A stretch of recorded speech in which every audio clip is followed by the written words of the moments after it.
सुबह 10 बजे तक सोने वाली और बार बार उठने पर भी थोड़ी देर और सोने दो ना कहने वाली प्रिया आज भोर में 6 बजे ही उठ गई थी।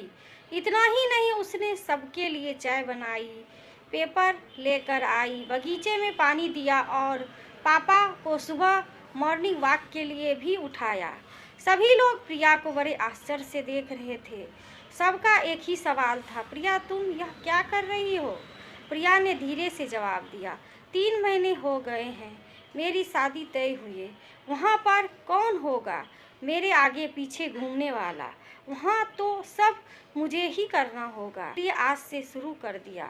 घर की बेटी को इतनी समझदार होते हुए देख सबको खुशी हो रही थी और साथ साथ बुरा भी लग रहा था। बुरा लगने जैसी बात भी थी क्योंकि अब वह हमेशा के लिए उन्हें छोड़कर अपने ससुराल जाने वाली थी। एक और महीना बीत गया। आखिरकार प्रिया की शादी हो गई। वह अपने ससुराल आ गई। सुबह समय पर जाग पाई या नहीं, इस विचार में वह रात भर सो ही नहीं पाई। सुबह होते ही उसने नहाया, पूजा की और खाना बनाने के लिए तैयारी करने लगी।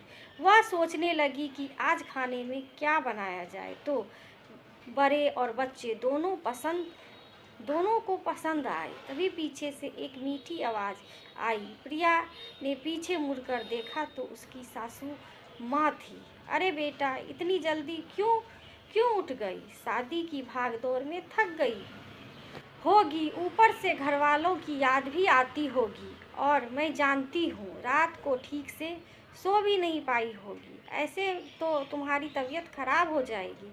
प्रिया मन ही मन सोचने लगी, मेरी सासू माँ तो बिल्कुल वैसी नहीं है जैसे मैं सोच रही थी।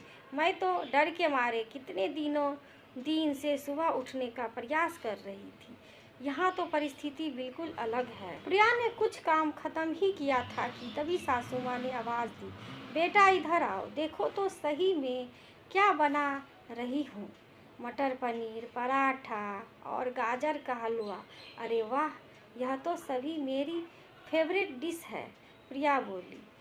उसे तो कुछ समझ नहीं आ रहा था। उसे लग रहा था जैसे यह सब सपना है। प्रिया को एहसास हुआ कि यह सपना नहीं, सच है। सासू माँ ने कुछ कहा, प्रिया सुन पाई। वह थोड़ी डर गई। उसे डरा हुआ देखकर सासू माँ ने कहा, प्रिया जरा इधर आओ, यहाँ तो बैठो, मेरी बात ध्यान से सुनो और समझो। शादी का मतलब लड़की की परीक्षा नहीं होती है। तुम्हारी शादी सिर्फ मेरे लड़के से नहीं हुई है। जितनी जिम्मेदारी उसकी तुम्हारी खुश रखने की है, उतनी ही हम सबकी भी है। हमने तुम्हें घर सिर्फ काम करने के लिए नहीं लाया है। तुम्हें क्या क्या आता है या तुम हमारे लिए क्या कर सकती हो, यह सब देखने के लिए तो बिल्कुल नहीं। और हम तुम्हारी आज़ादी भी तुमसे नहीं छीनेंगे। अगर अपनी बात करूं तो मैं तो सिर्फ एक अच्छी फ्रेंड चाहिए थी। मैं तो बिल्कुल नहीं मानती हूँ कि बहू ने सुबह सुबह उठकर पूजा पाठ करना चाहिए और यह भी नहीं मानती कि बहू को बहुत अच्छा खाना पकाना आना चाहिए। शादी का मतलब तुम्हारे सपनों का बलिदान तो बिल्कुल भी नहीं हो सकता। बल्कि मैं तो कहूँगी कि शादी का मतलब तुम्हारे सपनों को और ज़्यादा ऊंची उड़ान देना होना चाहिए। हम सब हमेशा तुम्हारे साथ हैं, हर दिन हर पल। प्रिया की शादी को अब 10 साल बीत चुके थे। इन 10 सालों के सफ़र में उसने जो अनमोल रिश्ते कमाए थे, उनमें से एक थी माँ। जी हाँ, वही सासू माँ जो अब उसकी माँ बन चुकी थी। प्रिया ने अपने जीवन में काफ़ी उतार चढ़ाव देखे थे, लेकिन उनमें एक सोच बहुत पक्की बैठ चुकी थी कि जब भी उसके लड़के की शादी होगी और घर में बहू लाएगी तो वह भी अपनी सासू माँ की तरह ही अपनी बहू के साथ व्यवहार करेगी।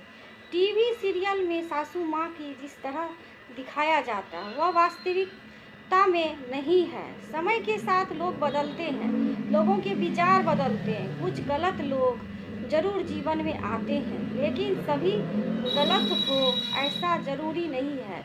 आखिर मैं यही कहूँगी कि बहू का मतलब बेटी ही होती है।